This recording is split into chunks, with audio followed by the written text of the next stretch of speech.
उसने भी दिए होंगे। नहीं कहते, वो मानने के लिए तैयार नहीं हुआ। लेकिन उस पे जो थे यहाँ पर ना, वो थे निशान थे। तो वो कहता कि ऐसा जानवर तो कोई घर में मैंने पाला नहीं था कि जो मुझ पर ऐसे खरोंचे दे दे, तो थोड़ा बहुत वो भी मान गया। अब जी उन्होंने वो रास्ता जो है वो परमानेंट कर दिया ब्लॉक, यानी कि वो उस रास्ते के बारे में घर ही नहीं लिया, दूसरी जगह फ्लैट ले लेगी, मैं तो यहाँ से गुजरूँ ही ना। चलो जी, अब कुछ दिन बीते, महीने बीते, 1-2 साल बीत गए। ओ, साल निकल गए। अब ये बिल्कुल नॉर्मल हो चुके हैं, धीरे धीरे भूलना भी शुरू कर दिया। एक दिन क्या हुआ कि इनको कुछ काम था और उस रास्ते से ही जाना पड़ना था। दिन का टाइम था, इन्होंने ऐसे नॉर्मल लिया और उनके दिमाग में कुछ ऐसा था नहीं।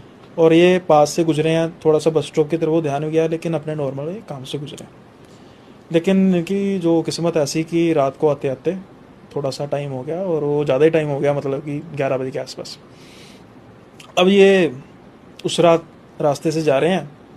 जब वो रास्ते में इस लेवल पर एंटर कर दिए कि दोबारा पीछे क्या मुड़ना, थोड़ा सा रास्ता रह गया, तो सोचते हैं निकल लेते हैं। जैसे ही वो बस स्टॉप पे पास जाते हैं, वहाँ पर वो खड़ी होती है और एक बाइक वाला बंदा होता है जहाँ पर वो बैठ रही होती है पीछे उसके।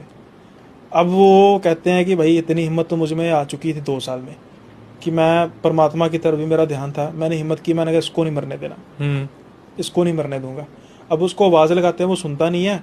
तो जब वो स्टार्ट बाइक आके स्टार्ट कर लेता है, तो वो पीछे की तरफ देखती है, हंसती है, और जो उसकी शक्ल है, जीभ उसकी बाहर आ जाती है, और बाल जो मतलब पूरी डरावनी शक्ल दिखाती है, लेकिन उन्होंने हिम्मत की। अब ये बाइक उसके पैरेलल कर लेते हैं, बाइक वाले को रोक रोक, वो कहता क्या हो गया, उसको जैसे तैसे करके रुकाते हैं। वो कहता भाई तेरे पीछे डायन बैठी है, इसको ना दे, उतार दे, जल्दी से निकल।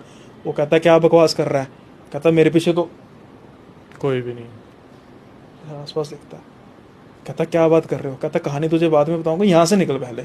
फिर कहता है मैंने उसको अपनी कहानी बताई और उसने भी रास्ता छोड़ ही दिया।